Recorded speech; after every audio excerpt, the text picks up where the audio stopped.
How are you doing today? I hope you're doing excellent because we are going to be talking about, in continuation of our high lift devices discussion, we're going to be talking about flaps. Everyone's favorite, right? Everyone tells you to pull the flaps for landing, but why? Why do you not pull them for takeoff? Or some aircraft you do? Well, you'll find out. You will find out today. So when we're talking about flaps, basic idea, like we discussed earlier in the last video, is the flaps have the same, all right? So I'm gonna write constancy, same lift, just at slower airspeeds.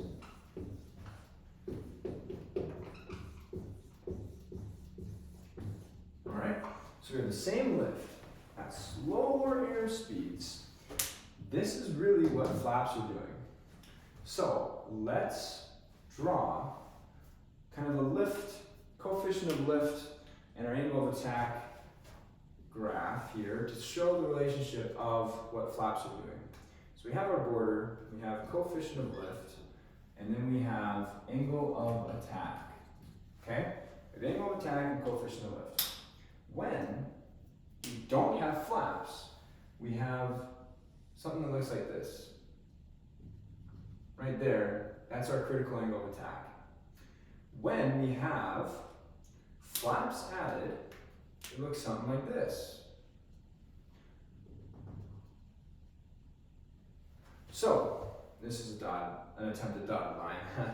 So when we have this is normal lift, okay? Normal, and this is flaps. So when we have this, what we notice is we have an increase in coefficient of lift, but we have a decrease in our critical angle of attack. So an increase in coefficient of lift, but a decrease in our critical angle. So when we decrease our critical angle of attack, we're actually going to be able to stall at a lower critical angle of attack. But then my question to you is, okay, well, why don't we when we're approach to landing? And well, the answer to that is because we're at slower airspeeds. Because we can descend at a slower airspeed and we're pushing the nose down, we're not going to get close to that critical angle of attack. We're actually going to be descending. And so that's why we have flaps for approach. Even though it decreases our critical angle of attack, it still increases our coefficient of lift, which results in the same amount of lift at some slower airspeeds. So let's go ahead and talk about what the different types of flaps are. And before I go into that, we can talk about one other thing. And that is when the basic principle of a flap, right? Let's say we have our wing here. When we add a flap, it's changing, so the delta, changing our chord line. That's what's happening when we have a flap. It's changing our chord line. So let's look at some types of flaps that accomplish the change of the chord line and attain the same lift at some slower airspeeds. Some good ones and some not so good flaps. We'll dive into. One thing I wanted to mention that I forgot to was within the high lift devices, and we're talking about flaps, when we have a flap, for example, and extends down,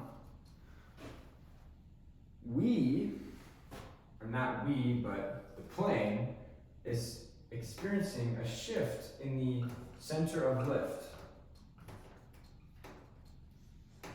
So the center of lift 1 is right here under normal situations. And then this is flaps deployed.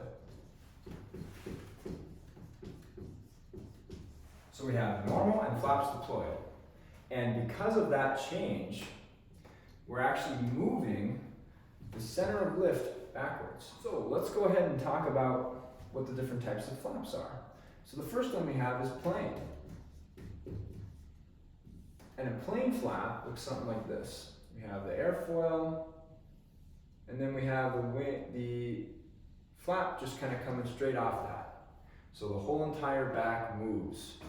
This is plain flap, and it's asking the airflow to do a lot of extra work to change the velocity to get way over. So this is really, really hard. It requires a lot of energy. It's not as efficient as some of the other flaps. So now let's talk about the next one. So that's plain, not very efficient, okay? Then we have split flaps. So with split flaps, we have same airfoil, but it decides to split underneath, just like that. Now it would normally go up, but let's just assume that this area is a little bit further inland. So essentially what we have is the airflow is still, we're asked to do a lot of change, and what actually will happen is you'll get this burble. You'll get this burbling of turbulent airflow. So I'm gonna write turbulent. So that's really turbulent in there. And it's not a great place to be, especially because that's just hurting you. That's just adding more drag, not helping you develop lift. So that's why split flaps are not as efficient as other flaps. Now let's look at the real efficient one. This one's the good one. This one is called slotted. Okay, when we have slotted flaps, we have our airfoil, but then it just kind of stops, and then we have the flap coming back here. So when we have the split, the airflow is able to go down, but also some of the airflow is able to re-energize the flow. And this is important, okay? This is important. So we can say this re-energizes. Okay? So these ones are asking a lot of work. It's like you just finished a marathon, they're like, hey, do it again. Like, what? Okay, that's a lot of work. This is like, hey, you just finished a marathon, but here's a 5-hour energy drink. Or hey, let's give you some water along the way, and maybe you can even, get towed and, sit on the back of a truck and go a couple miles and then get off. I mean, they're helping you out. It's still tough, but it's helping you out. So the high pressure underneath the wing is going to re-energize the lower pressure on top of the wing.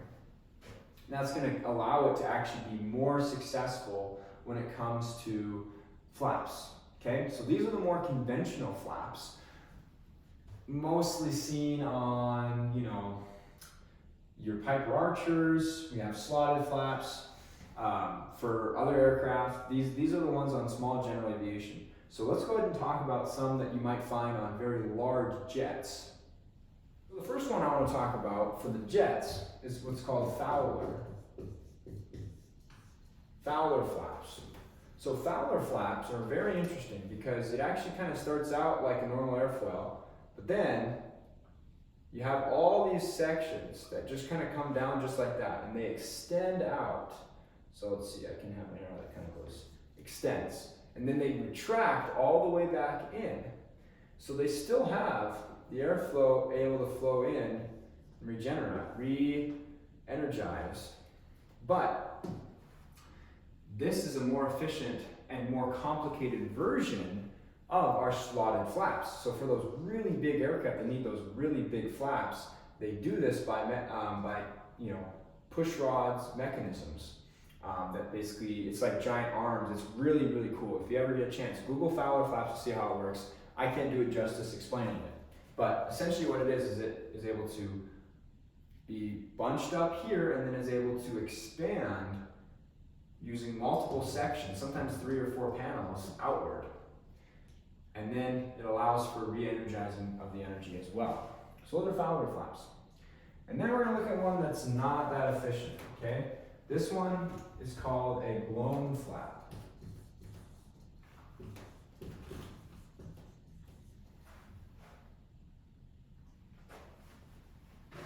So, same exact thing, looks like it almost, looks like a slotted flap. So you have This is your area. You have a gap right here, but instead of that air coming from the wind, coming from the air itself, they have an engine right there. Hopefully that looks like an engine. And then the bleed air actually is able to go up and try to re-energize the boundary layer on the top of the wing coming over towards the flaps. Now this is not efficient because it seems like a good idea in theory, but those jets really need all that air they have. They can't really afford giving away all that energy. So you're sacrificing your performance for trying to re-energize the boundary layer.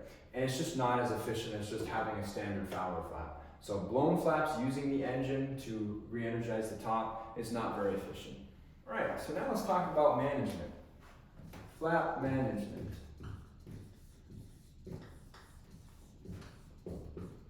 Okay, so when we're talking about flap management, this is why, now that you kind of understand what different types of flaps and why they work, and why some don't, now we're going to apply it to when you're actually flying. So take off. When we're taking off, we want the first 50%, okay? First 50% of the flaps.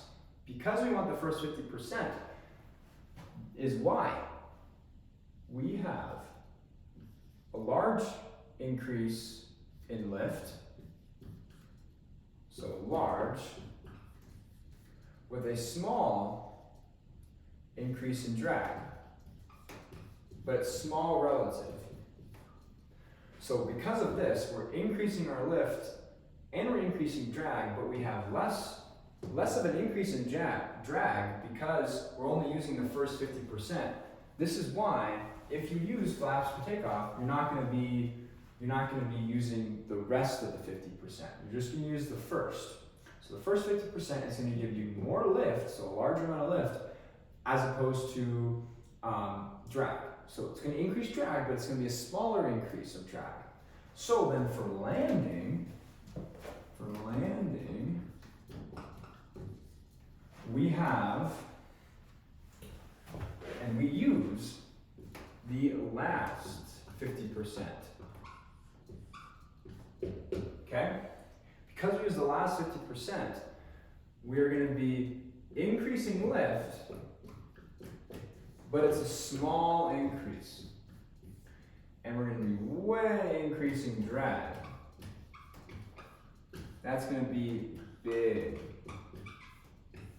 So, because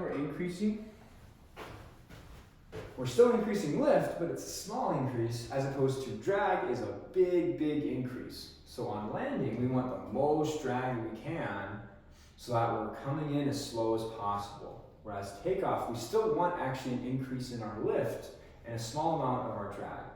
So this is why we use flaps either 1 or 2, but then we use 3 to 4 for landing, okay? And that's why we use smaller for takeoff or none at all, and then full flaps for landing, all right? So there we have it. Okay, one last thing I want to talk about is the Reynolds number. And this you don't really need to know this, which is just interesting, it can help you out. Is the Reynolds number it's found by that equation right on the right. And these various numbers can kind of give you a gauge as to how easy is the airflow staying attached, how easy is it staying laminar, or is it going to need a lot more energy to stay on. So 1 million, a value of 1 million is pretty easy, okay? That's like your Piper Archer, your Cessna, it's pretty easy to keep the airflow attached, and that's why you don't really need like crazy amount of bypass or crazy amount of energy adders, because it's pretty easy to stay attached. Once we start getting into 5 million, that's a little bit harder. That's like your jet. That's your small jet. You're going to need some more energy fixers to kind of keep everything afloat. And then when we get to 10 million, That's really hard.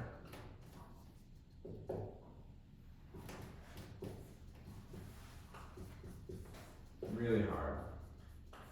So these are just some numbers, you can kind of, this is just kind of for fun, but the Reynolds number will kind of tell you how hard it is to keep airflow attached.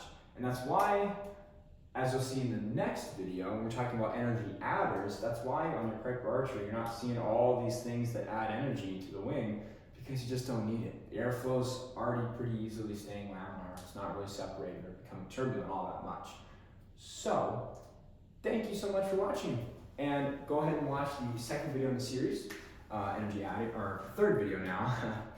Have a wonderful day, night time, wherever you are. And remember, thank you so much. Thank you so much for watching. Your support is really awesome and it keeps this going. So thank you. Have a wonderful day, night time, wherever you are. Remember to stay safe while flying, obviously. Stay cool and have fun. All right? Thank you so much.